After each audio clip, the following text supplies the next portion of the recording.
And welcome back. Time for the Capitol Report with Pat McGuigan of CapitolBeatOK.com. Pat, let's start this week by talking about a meeting that took place with Governor Fallin and 5 other governors, meeting with President Obama and Vice President Biden. Talk about the purpose of the meeting and what was Governor Fallin hoping that would come out of this. Yeah, she didn't go in wearing her ardent conservative hat, although that was part of her message. She went in as the vice chairman of the National Governors Association. The chairman right now is Governor Markell of Delaware. So it was a bipartisan group, 3 and 3.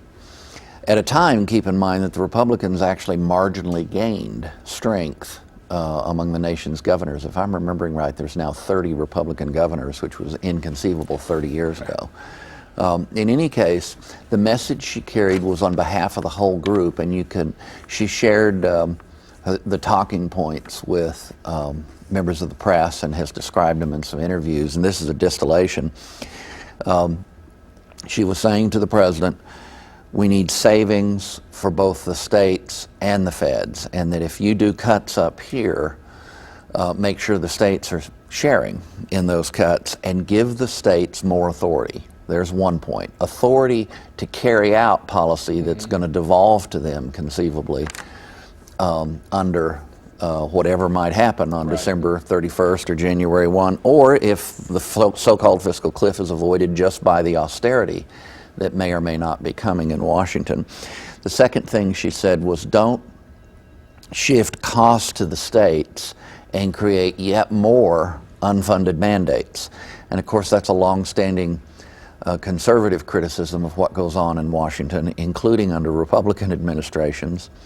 And it's a complaint you hear school districts, for example, make about the legislature here in Oklahoma City. So that's an interesting point. And again, what's interesting is that she was carrying that on behalf of both Democrat and Republican governors, people who have to run something. She said if the states are going to manage the programs, and she actually said, let us manage some of these programs, and find savings and then be able to hang on to those savings.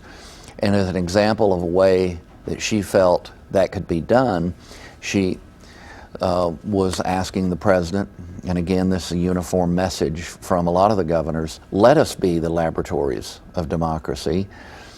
Give us the real authority through waivers under the Medicaid provisions, for example, to preserve things like Insure Oklahoma, and enhance that as a model to provide health insurance needs to people who are economically challenged, rather than simply a cookie-cutter approach coming from the federal government.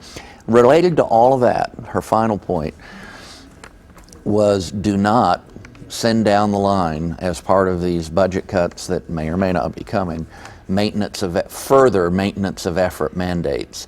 And those are a specific kind of requirement under federal law where, regardless of what's done in changing funding, you have to maintain existing amount of effort. It doesn't necessarily mean each and every program.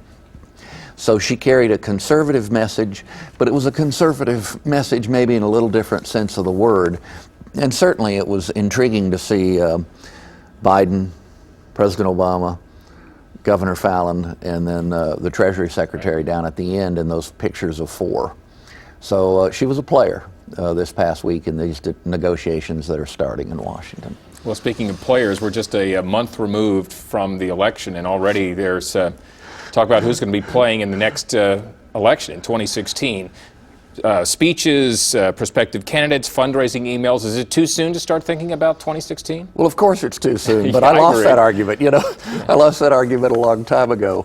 On the Republican side, there's something called the Jack Kemp dinner held in Washington. Kemp was my second choice in 1988. And he was a friend. He's passed away. You might remember he was Bob Dole's running mate. Yeah.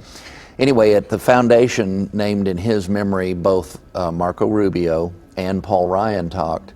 And that's going to be an interesting, if it winds up being the two of them, in essence with Rubio you have biography, and with Ryan you have red meat in terms of policy substance. So naturally both of them were trying to address that underlying reality in their speeches. Quickly, the other Republicans that are already maneuvering, Jeb Bush, Chris Christie, and Bobb Jindel of Louisiana, just next door to us. On the Democratic side, Hillary Clinton will begin with a lot of advantages.